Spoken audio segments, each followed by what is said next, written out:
Chers amis téléspectateurs, bonsoir. Nous recevons aujourd'hui sur le plateau le gouvernement en action, le ministre délégué auprès du président de la République chargé de la défense nationale, Alain Fortuné-Noatin. Bonsoir, monsieur le ministre. Bonsoir, madame. Avec vous, monsieur le ministre, nous ferons le bilan des actions envisagées, celles entreprises et réalisées ou en cours de réalisation, notamment au cours de cette première année du second quinquennat du président Patrice Talon pour la sécurité et la défense nationale.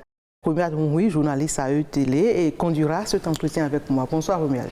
Bonsoir, Ghislaine Adimi. Bonsoir, mesdames et messieurs. Bonsoir, monsieur le ministre. Bonsoir, monsieur. Monsieur le ministre, face aux nouvelles menaces qui pèsent sur notre territoire, est-ce que le Bénin dispose de moyens pour y faire face? Je répondrai oui, parce qu'au lendemain des indépendances, la menace était une menace classique, c'est-à-dire une guerre conventionnelle entre États, qu'ils soient voisins ou qu'ils soient plus ou moins lointains. Actuellement, la menace est asymétrique. Et au Bénin, nous pouvons les catégoriser en trois groupes. Le premier groupe, il s'agit du terrorisme que nous rencontrons aux frontières nord de notre pays. Au sud, nous avons 128 km de façade maritime où il y a la piraterie maritime, il y a les actes illicites perpétrés par des navires étrangers dans notre zone économique exclusive. Il faut comprendre par zone économique exclusive une distance de 200 nautiques, soit 360 km environ à partir des berges de la côte. Entre ces deux pôles, nous avons la possibilité sur l'ensemble du territoire national d'actes de vandalisme et de sabotage des symboles de la nation. Ces symboles peuvent être stratégiques ou économiques. Nous avons également la possibilité d'actes insurrectionnels et de vandalisme qui peuvent également perturber la quiétude de notre population. Face à ces menaces, est-ce que l'armée est en mesure de répondre et de protéger efficacement la nation béninoise? La réponse est oui, sans embâche. Oui, parce qu'elle est dotée suffisamment de moyens pour y adapter, pour y faire face. Ces moyens sont réglementaires, ce sont les réformes. Ces moyens sont humains, c'est la politique de recrutement, avec une formation plus adaptée, orientée vers ce type de menaces. Ces moyens sont également matériels. Matériels sur le plan infrastructure, la construction de nouvelles bases, de grandes bases, la construction également de bases opérationnelles avancées, la construction de points avancés fortifiés. Ces moyens sont également des équipements. Nous avons une politique d'équipement qui permettra à l'armée d'être très opérationnelle, largement au-dessus de la réponse à donner à ce type de menaces. Parlons justement des menaces, monsieur le ministre. Vous l'avez cité sans trop vous appesantir là-dessus. Il s'agit des attaques terroristes que subit l'armée béninoise depuis quelque temps. Dites-nous, monsieur le ministre, quelle est la situation réelle sur le terrain à ce propos? Vous savez que depuis environ une dizaine d'années, mai 2013, la bande sahélo-sahélienne est le théâtre d'attaques terroristes répétées. Ce mouvement dangereux est très bien suivi par le chef suprême des armées, le président de la République. Et c'est pour ça qu'en 2018, le gouvernement a décidé de prendre des actions préventives. Donc de 2018 jusqu'à ce jour, le pacte de la Pandjari et le pacte W ont été occupés par l'armée pour prévenir l'avancée de cette menace sur le territoire national. La résultante est qu'à ce jour, on ne peut dénombrer aucun gîte de terroristes sur le territoire béninois. Cependant, des incursions sur le territoire restent largement possibles. C'est ce qui explique l'attaque d'une de nos positions dans la nuit du 1er au 2 décembre 2021, suite d'autres attaques. Mais la situation est sous contrôle, car le chef de l'État a donné les moyens pour protéger le soldat de façon individuelle et ou collective, et également avoir suffisamment d'équipements pour prendre le dessus sur le plan opérationnel. Mais est-ce que ces événements malheureux impactent le moral, sinon la détermination de nos troupes? Non, c'est le phénomène contraire que nous avons observé. Et quand nous faisons les cérémonies d'hommage, vous regardez, vous voyez, et une petite enquête a montré que C'est le phénomène contraire que nous observons. Ces soldats sont animés de la rage, d'une détermination de venger leurs frères d'armes tombés sous leurs yeux. Je profite pour saluer la mémoire des élus disparus et témoigner la compassion du gouvernement tout entier à ses proches et aux ayants droit de ces valeureux disparus. Vous dites que le moral de la troupe est presque au top niveau, mais les rumeurs, monsieur le ministre, font quand même état d'assez de désertion dans le rang des militaires. Qu'en est-il? Ces derniers temps, les réseaux sociaux annoncent des vagues de démissions, dénombrent quelques désertions, mais ces désertions ne sont pas liées à la peur du terrorisme, non loin de là. De 2018 à fin 2021, nous avons dénombré environ une centaine de désertions. Une étude faite par la direction de l'organisation et du personnel des armées a démontré que 82% environ de ces désertions se retrouvent dans les rangs des militaires du rang. Et la plupart de ces déserteurs proviennent de la classe des recrues 2009 à 2013. Vous savez que ces classes, ce qui caractérise les classes de 2009 à 2013, est que le plus grand nombre de ces recrues proviennent du 13e département. Vous savez que le Bénin en compte 12. Donc si on parle d'un 13e département, c'est un département fictif. Ce sont les recommandés. Ces recommandés n'ont pas vocation de servir dans l'armée. Ils y sont, soit par contrainte, pour y être redressés selon leurs parents, ou ils y sont sous la promesse d'un plan de carrière très prometteur et avec l'avènement du nouveau départ, ces avantages non mérités ont été suspendus. Les premiers, ceux qui y sont par contrainte, commettent des actes d'indiscipline et tombent sous le coup du règlement. Ils sont pour la plupart en procédure disciplinaire et tôt ou tard seront radiés. Ceux qui étaient venus sous la promesse d'une carrière prometteuse, voyant la suppression de ces avantages non mérités, ont préféré chercher le bonheur ailleurs que dans l'armée. C'est ce qui explique la désertion des militaires du rang. Nous avons environ 12% de sous-officiers et 5% d'officiers. Les sous-officiers et les officiers, pour la plupart du temps, ceux qui ont déserté, sont des gens qui ont bénéficié d'une bourse de l'armée pour faire des études universitaires poussées et pointues dans des spécialités très recherchées que sont le génie informatique, la météorologie, le déminage, spécialités qui sont très recherchées à l'international, avec des promesses. N'ayant pas rempli les critères de mise en disponibilité ou de retraite anticipée, leur seule option pour satisfaire leur volonté d'une carrière internationale reste la désertion. Ce sont les conclusions de l'étude faite par la DOPA. Nous venons de commanditer une autre étude par un cabinet extérieur qui viendra confirmer ou infirmer ces conclusions de la DOPA. Que font les autorités béninoises pour pouvoir quand même permettre à ces experts, puisque vous parlez de cette deuxième catégorie, ces experts à quand même trouver un palliatif justement à leurs problèmes? La première réaction, c'est de définir clairement les critères d'obtention de ces bourses. Quand vous devez avoir ces bourses, vous devez vous engager à servir l'armée pendant 10 ans au moins, 10 à 15 ans. Deuxième chose, la possibilité à ces spécialistes pointus de servir dans l'administration générale dans le pays. Donc, normalement, s'ils ne trouvent pas à être occupés par l'armée, ils trouveront forcément à être occupés dans l'administration générale du pays. Eh bien, monsieur le ministre, nous avons appris que l'État prendra désormais en charge des personnes qui sont en mission commandée et qui sont victimes peut-être des attaques terroristes, qui sont invalides. Qu'en est-il réellement?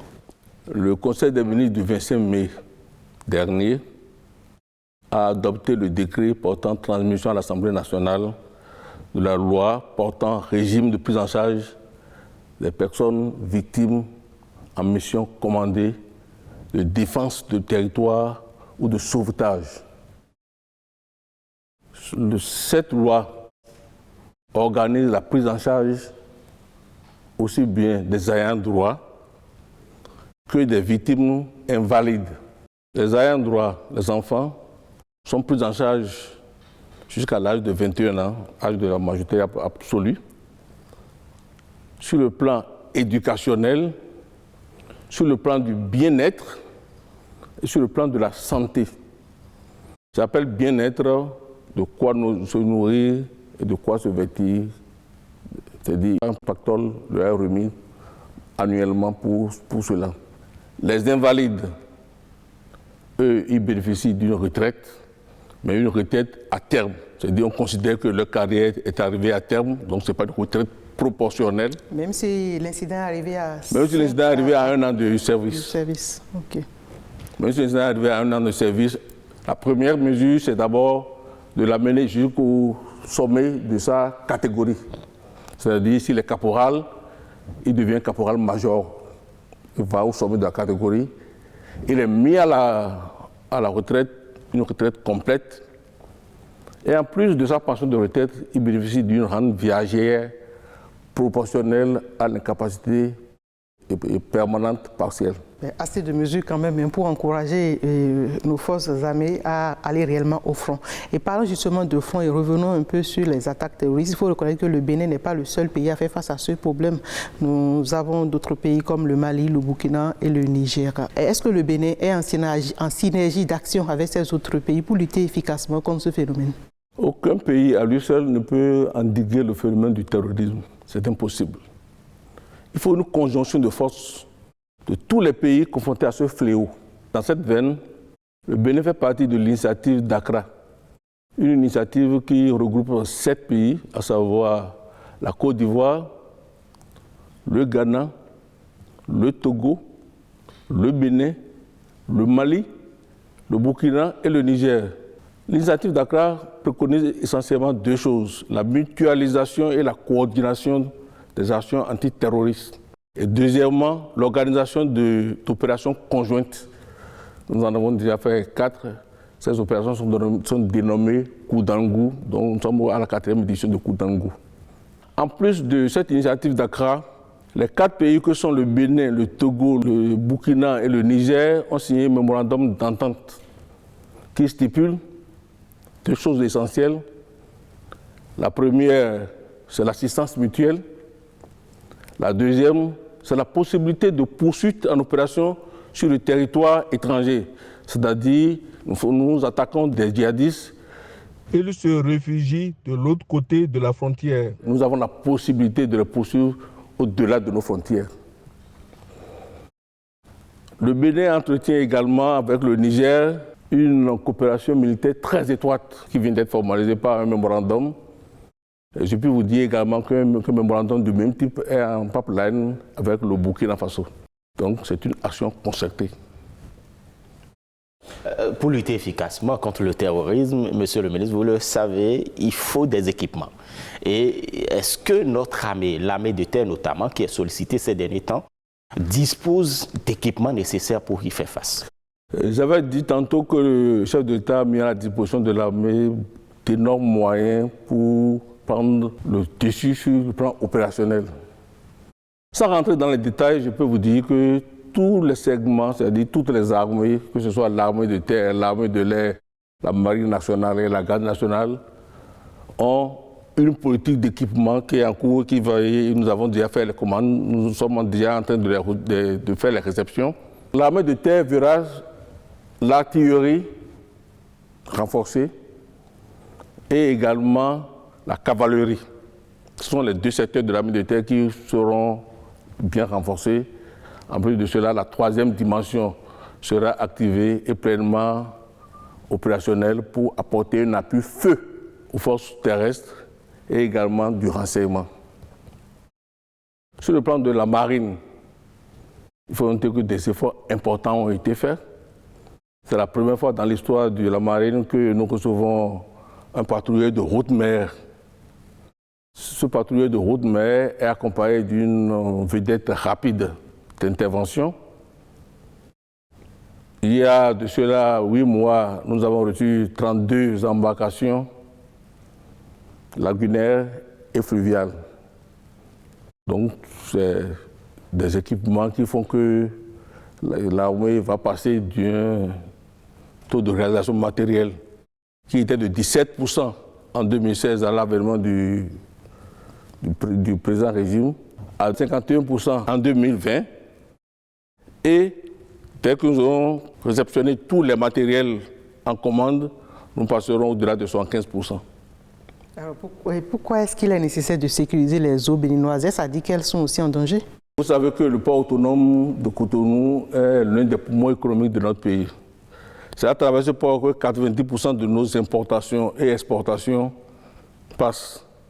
Ce port dessert également les pays de l'Interland, c'est-à-dire le Mali, le Burkina, le Niger. Si ce port n'est pas sécurisé, les primes d'assurance seront très prohibitives par rapport aux manutentionnaires. D'où renchérissement des prix de revient de nos produits importés et également absence de compétitivité de nos exportations. Donc, il est nécessaire que ce port-là soit un port sécurisé. Deuxièmement, notre zone économique exclusive regorge d'une biodiversité très recherchée.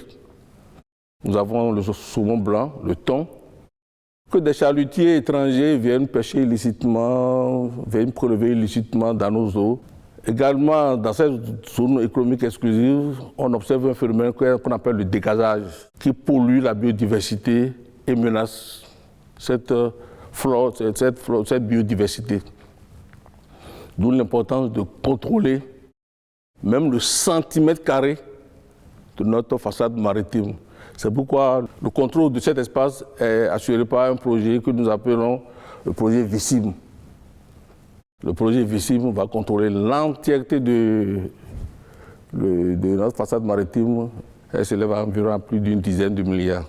Alors, monsieur le ministre, justement, une équipe de l'ORTB est descendue sur le terrain pour rencontrer certains acteurs impliqués dans toutes ces actions que vous venez de citer. Et c'est pour prendre quelques clichés afin sûrement de confirmer vos propos. On les suit. Peut-on parler de la sécurité, de la défense du territoire national en ces temps-ci, sans évoquer la situation sécuritaire aux frontières nord du pays? Depuis la fin de l'année dernière, nous avons eu à faire face à des attaques terroristes. Nous y avons opposé une résistance à nul autre pareil. L'analyse que je fais de cette situation, c'est que nous devons, tenant compte des réformes qui sont en cours, tenant compte de la politique d'équipement qui est en cours, nous devons au plus vite monter en puissance pour mieux faire face à ces menaces. Le gouvernement, conscient de cette situation, nous a instruits afin que le maillage territorial soit revu. Donc nous allons procéder au redéploiement des personnels. Le gouvernement a mis en place d'énormes moyens afin que le maillage territorial soit une réalité. Des matériels d'appui et des matériels de communication ont été commandés par le gouvernement pour nous permettre de mieux coordonner la lutte face à la menace terroriste. Les personnels des forces armées béninoises sont encore plus soudés que jamais, vu que certains de leurs frères d'armes sont tombés et le moral de la troupe est vraiment au top. Et ça nous permet justement de mieux faire face à cette menace-là. J'ai une pensée pour les camarades tombés au combat. Ce n'est jamais facile de perdre des gens avec qui on vivait au quotidien. Ce n'est jamais facile de voir les parents de ces militaires dans la difficulté, mais nous allons tout faire pour que ces familles soient prises en compte et qu'il n'y ait pas de soucis matériels. C'est une décision du gouvernement et nous sommes heureux que le gouvernement puisse nous accompagner de cette manière. Au départ, nous n'avions pas l'habitude de ce genre de choses, mais au deuxième événement déjà, nous avons fait des morts dans leur rang et à l'heure où je vous parle, je puis vous dire que je viens de recevoir un compte-rendu où il y a eu une attaque sur une de nos positions à Alé. 2 personnels ennemis ont été abattus. Donc, ils reviennent de temps en temps pour nous attaquer, mais nous avons compris la leçon et nous nous appliquons au mieux. Nous allons faire de telle sorte que chaque fois que quelqu'un essaiera de s'attaquer au Bénin, qu'il le ressente au fond de sa moelle épinière. Beaucoup de projets dans le tuyau au ministère de la Défense nationale, beaucoup de projets en termes d'infrastructure, de logistique et d'acquisition de matériel de guerre. Je voudrais renouveler mes condoléances à toute la famille militaire et aux familles de nos frères d'armes disparus dans le cadre de la lutte contre le terrorisme. L'armée de terre se porte très bien. Malgré les événements douloureux, elle se porte très bien parce qu'elle tient toujours le terrain et que l'ennemi a du mal à pénétrer nos lignes. En ce qui concerne les réformes en cours, et particulièrement celles qui concernent les ayants droit, c'est-à-dire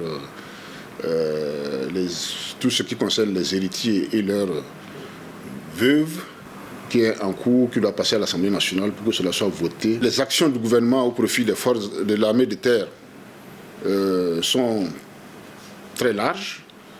Ça part du recrutement du personnel et à l'acquisition des équipements. Sans oublier la réalisation de certaines infrastructures qui vont bientôt voir le jour. Les choses sont très avancées. Les commandes sont lancées en ce qui concerne l'acquisition de matériel. En ce qui concerne les infrastructures, une bonne partie des entrepreneurs ont fait déjà la réception des sites. Les travaux vont démarrer incessamment. À Bembereke, au Prytanée militaire, les difficultés géologiques qui créaient des soucis d'eau courante permanentes sont vaincues. Des points d'eau sont construits, des toilettes et des salles d'eau sont en construction. Un laboratoire flambant neuf est mis à la disposition des enfants de troupe. À Parakou, le domicile du chef de corps et celui de son adjoint sont en pleine réfection, ainsi que le célibatérium des officiers. Au centre de formation aux opérations de maintien de la paix, c'est à Kana, dans la commune de Zobodomé, d'énormes efforts sont consentis.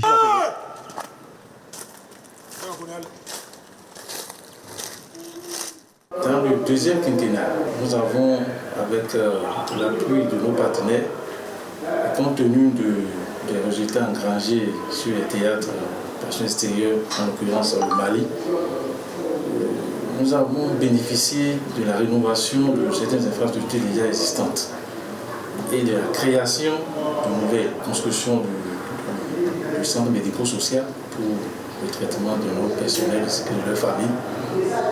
La construction d'un magasin d'armes neuf et la mise à disposition d'un conteneur à usage de sous-munitions. La construction d'10 salles de classe. Nous avons la construction du château d'eau pour nous rendre autonomes en approvisionnement en eau. Au sein de la Marine nationale, il y a également du nouveau. Un grand effort a été fait par le gouvernement de mon pays, par l'acquisition d'un patrouilleur de haute mer et d'une vedette. L'acquisition d'une vedette d'intervention et de 6 embarcations pneumatiques pour les interventions rapides de la Marine nationale. Le gouvernement a posé des actions fortes en réalisant par exemple 30 embarcations fluvio-lagunaires au profit des forces de défense et de sécurité, dont la majorité de ces embarcations sont destinées à l'utilisation de la Marine nationale. D'ici à la fin de l'année 2022, plusieurs projets verront leur réalisation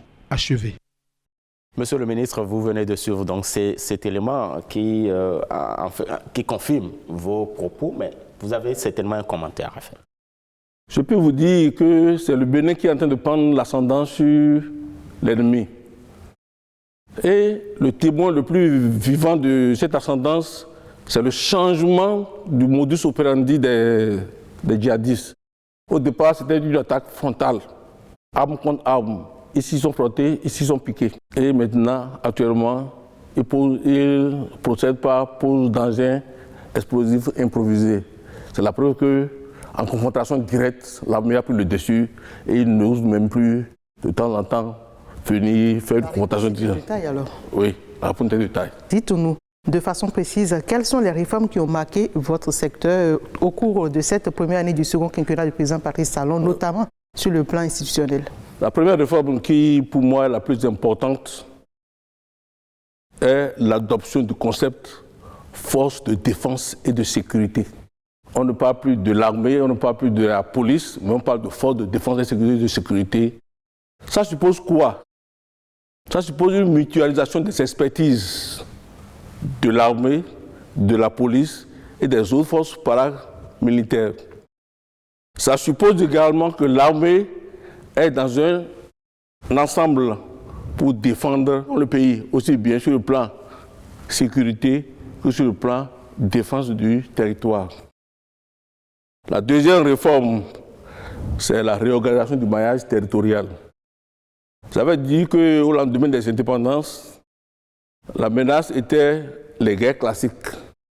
Face à cette menace asymétrique, il fallait réorganiser le maillage territorial qui était orienté vers les confrontations conventionnelles. Donc le maillage territorial a été repris et est mieux adapté à ce type de menace, aussi bien au nord contre le terrorisme, au sud contre la piraterie et les actes illicites des navires étrangers, et à l'intérieur du pays, vous avez la garde nationale qui est une réalité. La troisième réforme, c'est la mise en place d'un mécanisme de prévoyance militaire. Elle prévient les éléments, les facteurs qui vont affecter le moral de la troupe. Et elle permet également d'atténuer les retombées si malheureusement ces facteurs arrivaient quand même d'en atténuer les retombées négatives sur le soldat. Et enfin, nous avons une dernière réforme, c'est le Honor Health, c'est-à-dire c'est la mise sous tutelle du ministère de la Santé et des HIA. Vous savez, les HIA, c'est la superstructure dans le système de santé des armées et elle témoigne d'une efficacité, mais malheureusement, on n'a pas suffisamment de moyens pour faire face aux problèmes qu'ils rencontrent. Vous voulez parler des hôpitaux d'instruction? Oui, les HIA, hôpitaux d'instruction des armées, oui, c'est la superstructure du système de santé des armées. Et malheureusement, on n'a pas suffisamment de moyens pour les doter, pour qu'ils puissent faire face à toutes les sollicitations des patients de ce pays. Désormais, ces HIA passent sous le contrôle du ministère de la Santé. Leur plateau technique se verra être renforcé énormément, mais leur essence, c'est-à-dire la discipline et l'obéissance, resteront ce qui va apporter un plus à tous ceux qui viendront fréquenter ces HIA. Vous parliez d'une quatrième force, hein, la garde nationale. Qu'est-ce qui a motivé la création de cette force-là? La garde nationale est essentiellement une force d'intervention. La garde nationale est une force qui regroupe en son sein toutes les composantes des autres armées, toutes les autres composantes d'intervention des autres armées. Vous avez les paracommandos qui sont reversés à la garde nationale. Vous avez également les fusiliers marins qui sont reversés à la garde nationale. Vous avez les fusiliers aériens qui sont reversés à la garde nationale. Et bientôt, les forces d'intervention de la police républicaine aussi vont rejoindre la garde nationale. Le sultatum de cette garde nationale est constitué par les éléments formés en 2019 et en 2020 qui ont reçu un nouveau type de formation qui leur permet d'être vraiment très opérationnels. Donc la garde nationale a pour mission d'intervenir rapidement quand il y a danger à l'intérieur du territoire national. Mais elle a également pour mission aussi de soutenir l'armée de terre dans le cadre de la lutte contre le terrorisme. Elle a également pour mission d'intervenir en mer et dans les airs. La garde nationale sera alors comme la super armée du Bénin? Donc, en résumé, c'est une armée d'intervention. Et justement, nous avons tendu notre micro au colonel Amoussou, le responsable de cette troupe, qui nous parle justement de la garde nationale. Les missions de la garde nationale sont consignées dans le décret 519 datant de novembre 2021 qui spécifie bien les attributions et les missions de la garde nationale qui sont entre autres participer aux missions de maintien d'ordre, exécuter les missions d'intervention sur terre, air et mer, participer à la lutte contre le terrorisme, exécuter les missions en mer, notamment la lutte contre la piraterie maritime, et nous tenir prêts à exécuter sur ordre toutes les missions à nous assignées par le chef d'état-major des armées. Aux supérieurs échecs ont jugé bon de créer cette unité dont l'effectif en termes de personnel avoisine aujourd'hui les 2000. Et ces personnels proviennent essentiellement des recrues des classes 2019 et 2020, dont l'effectif est 800. Et les autres personnels nous ont été reversés par l'armée de terre, la marine nationale et l'armée de l'air. Dans les mois à venir, la garde nationale va connaître une montée en puissance pour que nous puissions nous installer en unité constituée, être opérationnels, en mesure d'exécuter ces missions que je viens de vous citer. Un autre matériel majeur devant équiper les unités de la garde nationale a été commandé et nous les réceptionnons au fur et à mesure. Le volet formation aussi n'a pas été négligé, puisque sur les 1921 personnels que nous avons aujourd'hui, nous avons déjà formé sur les savoir-faire de maintien d'ordre 1150 personnels. Et actuellement, à l'heure où je vous parle, nous avons reçu du matériel de maintien d'ordre du Brésil, commandé par le gouvernement, et 2 experts brésiliens sont arrivés à Cotonou et sont en train de former nos formateurs pour être en mesure de vulgariser cette formation au profit des autres. Et les horizons de formation sont nombreuses. Nous avons quelques officiers qui ont déjà été envoyés en Égypte, qui ont été formés sur les savoir-faire et techniques en matière de terrorisme. Et nous avons été instruits également pour sélectionner de nouveaux qui pourront partir vers d'autres horizons que je ne pourrais pas vous citer ici, afin d'aller s'outiller dans les pays qui ont de l'avance sur nous en matière de lutte contre le terrorisme, de piraterie maritime et des autres missions spécifiques qui seront confiées à notre unité. Nos autorités veulent que le soldat de la garde nationale soit différent, qu'il soit formaté autrement. Et nous prendrons les dispositions qu'il faudra pour que ces soldats, sur le plan discipline, sur le plan professionnel, sur le plan compétence, soient différents de ceux que vous avez vus jusque-là. Notre devise, c'est vaincre sans périr. Cela veut tout dire. À suivre, bien évidemment, le colonel Amoussou, beaucoup d'efforts ont été consentis pour l'efficacité de cette 4e force. Oui, la garde nationale, comme je disais, c'est une forme d'intervention. Donc, elle a besoin d'une formation spécifique. Les classes 2019-2020 ont reçu cette formation et également les autres unités qui ont rejoint ces classes sont en train d'être progressivement formées. La garde nationale a une mission également aussi de protection de l'ensemble des symboles de la nation. Ça ne se dit pas souvent, mais c'est ça aussi. Tout ce qui est symbole de la nation, qu'elle soit économique ou stratégique, est sous la protection de la garde nationale. Est-elle déjà opérationnelle? Elle est déjà pratiquement. Parce que déjà, 1900, comme il le dit, 1901, les personnels sont déjà encasernés. Et les autres vont rejoindre progressivement, portant l'effectif à un peu plus de 4000. Revenons un peu, et toujours sur la garde nationale. Quelles sont les sections, les différentes composantes de cette garde nationale? La garde nationale, je dis, la plateforme sur laquelle la garde nationale c'est les recrues de la classe 2019 et 2020 qui ont reçu une formation dédiée. Les autres composantes viennent de l'armée de terre. Il s'agit des para-commandos de Ouassa, qui ont subi un test. Ceux qui ont réussi à leur test sont reversés à la garde nationale. Ceux qui ont échoué ont rejoint l'armée de terre. Nous avons également les fusiliers marins qui aussi ont fait un test d'aptitude. Les méritants ont rejoint la garde nationale.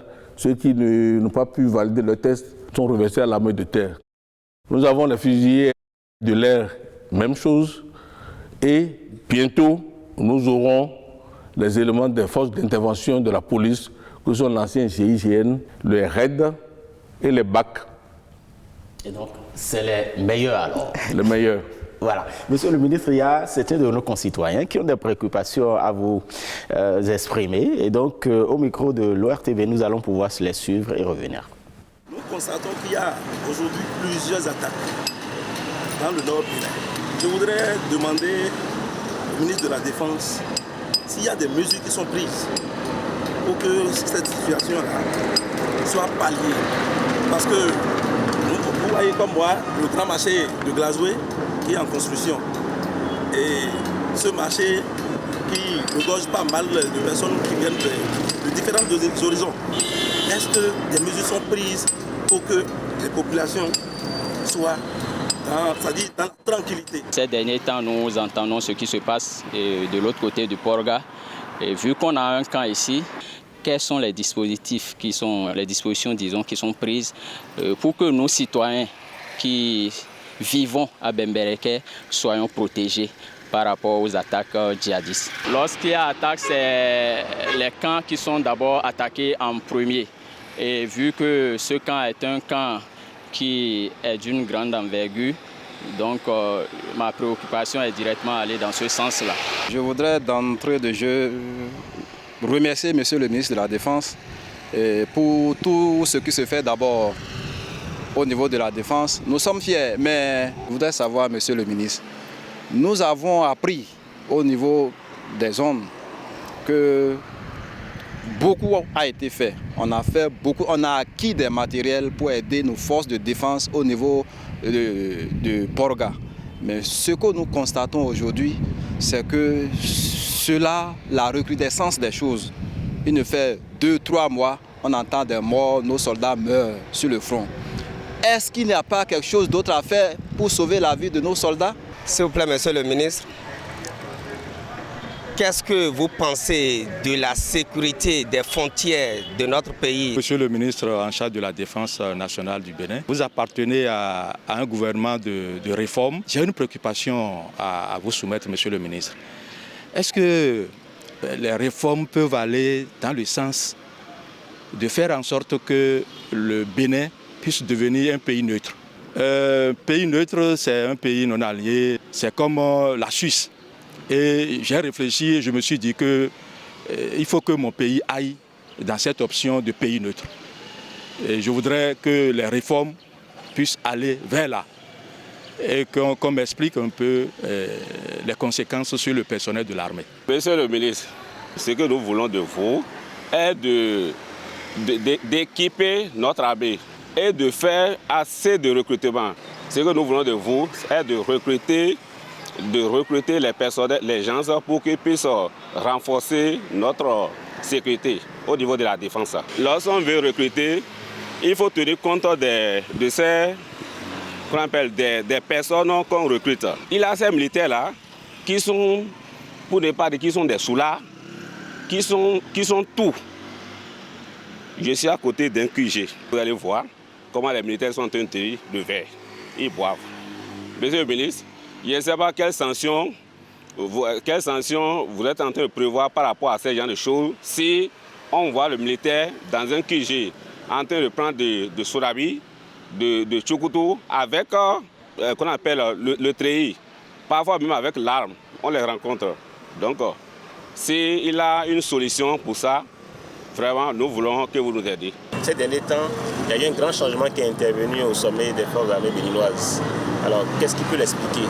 Est-ce qu'il y a une prise de confiance désormais entre le chef de l'État et ces ex-responsables-là? Voilà, monsieur le ministre, il y a des suggestions, mais il y a aussi des questions. Que répondez-vous? Oui, merci. La plupart des intervenants, je crois qu'ils ont trouvé réponse dans mes propos depuis le début. Sauf 3 questions qui méritent de s'y attarder. La première question, c'est quelqu'un qui demandait si les réformes ne peuvent pas aller vers la suppression de l'armée. Je voudrais lui répondre qu'aucun pays du monde, toutes les nations, sans exclusive, ont un instrument de défense. Où l'instrument de défense est propre à vous, c'est le cas d'une armée, où vous signez un accord de défense, et auquel cas, quand vous allez attaquer, une autre nation se charge d'assurer votre protection. Est-ce qu'il veut que nous soyons dépendants d'une autre nation? avant de réagir face à nos problèmes, ou devons-nous être totalement indépendants, opérationnels et réagir chaque fois qu'il y a menace sur le territoire? Je pense que ma réponse est que nous devons être autonomes, avoir une très bonne armée, très professionnelle, capable de protéger la nation sur le plan défense du territoire et également sur le plan sécurité intérieure en collaboration avec les autres forces de défense et de sécurité. La deuxième question, c'est le monsieur qui parlait du type de militaire. Et le règlement de discipline de l'armée, communément appelé par les militaires le livre vert, dispose dans son motif 2.2, avoir un comportement qui est de nature à discréditer l'honneur de l'armée. Que ce comportement-là soit en public ou en privé. Et quand vous tombez sur le coup du 2.2, le minimum de sanction est de 60 jours. Et quand vous avez 60 jours, vous passez devant un conseil de discipline. Et la plupart du temps, c'est la radiation qui s'ensuit. Donc ces militaires-là, si vous les revoyez prochainement, informez leur chef de détachement et le nécessaire sera fait. Est-ce qu'il y a des personnes qui ont été déjà radiées pour ça? Il n'y a pas de mois où un conseil ne radie pour le 2.2. C'est-à-dire avoir un comportement qui est de nature à ternir l'image de l'armée, que ce comportement-là soit en public ou en privé. Il n'y a pas ce mois-là où on a signe de radiation pour ça. La troisième question, c'est un monsieur qui voulait insinuer est-ce qu'il y a une crise de confiance par rapport au remaniement que nous avons fait au niveau de la hiérarchie militaire. Oui. Mais si vous voyez bien ce qui s'est passé, ce sont des promotions. Premièrement, nous avons nommé depuis 5 ans 3 généraux à la fois. Et deuxièmement, tous ceux qui sont là ont évolué. Il n'y a pas eu de mise à côté. Les mises à côté, en fait, sont ceux qui sont proches de la retraite. Ils sont à moins de 3 mois ou à moins de 5 mois de la retraite et on leur doit plusieurs mois de congé. Il fallait leur laisser le temps de préparer l'après-armée. Donc il n'y a pas eu de crise de confiance. Au contraire, c'est une promotion de l'ensemble de ceux qui ont été nommés. Monsieur le ministre, 12 mois sont passés en ce qui concerne le deuxième, sinon le second quinquennat de Patrice Talon. Quelles sont les perspectives pour la sécurité et la défense nationale? Les perspectives sont très bonnes. La politique d'équipement va se poursuivre et également la politique de recrutement. Nous avons un projet de recruter 1500 personnels tous les ans.